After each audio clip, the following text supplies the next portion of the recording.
We are currently standing on the west bank of the Nile River. If we look out into the distance, we can see 3 tall pyramids. These are the Great Pyramids of Giza.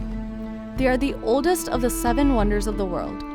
The tallest pyramid in the middle was built for the king of Egypt, also known as the pharaoh, of the 4th dynasty called Khufu. The 2 smaller pyramids next to it were built for his 2 other pharaohs of the 4th dynasty, Khafre and Menkaure. The ancient Egyptians were very smart people. Each pyramid fits the directions of a compass. The corners point north, east, south, and west. The huge pyramid Khufu is actually the largest building ever built on the planet.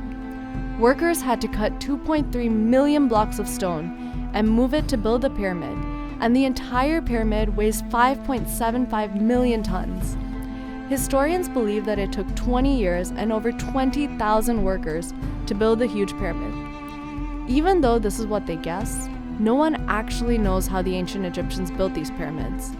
They were built 4,000 years ago, back when Egypt was the richest and most powerful civilization in the world. Let's get a closer look at the pyramids.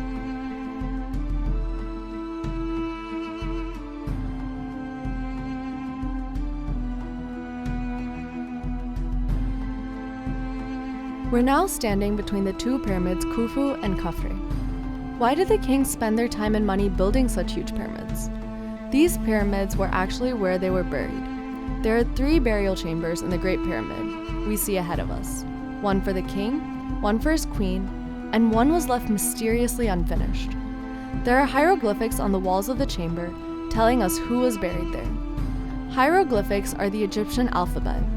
In ancient times, the pharaohs were believed to have been chosen by the gods to protect the people of Egypt. They also believed that his spirit, or Ka, stayed in his body even after his death. Now it's time for the cool part: mummies. The priests would remove all the internal organs of the king and his queens after they died and place them in jars. Yes, that includes their heart and brain. They would put long rods through their noses to pull everything out. Then, they would clean the body and wrap it in bandage, and finally place the body in a coffin. The Egyptians also believed in life after death, also known as the afterlife. Spooky, right? Well, they weren't going to let their rulers go into the afterlife empty-handed. Furniture, money, gold vessels, food, and many more things were also sealed into the tomb with them. The pyramid was also covered in booby traps to prevent thieves from stealing the loot. However, the thieves were smart and managed to break in. If you look out, you can see a hole on the side of the pyramid.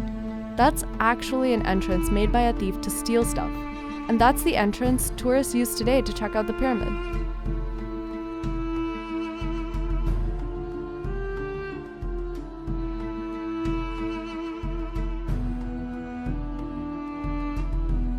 Do you see that lion that has the face of a man over there? That's the Great Sphinx of Egypt. The Sphinx is an Egyptian mythical creature and has the body of a lion and the face of a man. It guards the Great Pyramid. Legend says that the Sphinx asks the person trying to enter a tricky riddle. If the person can't answer the riddle, then he or she is killed and eaten by the Sphinx. If you check out the tops of the pyramid, you can see that it looks white. The pyramids actually used to be covered completely in smooth, white limestone. However, they were stolen over the last 4,000 years. The tricky robbers managed to steal almost everything from the Great Pyramids of Giza, including the mummies. All the gold and jewels in the tombs were stolen as well. The pyramids are just a small part of ancient Egyptian civilization. The ancient Egyptians were a very smart and very rich group of people who had their own gods, language, and also built some really cool and amazing buildings like the pyramids.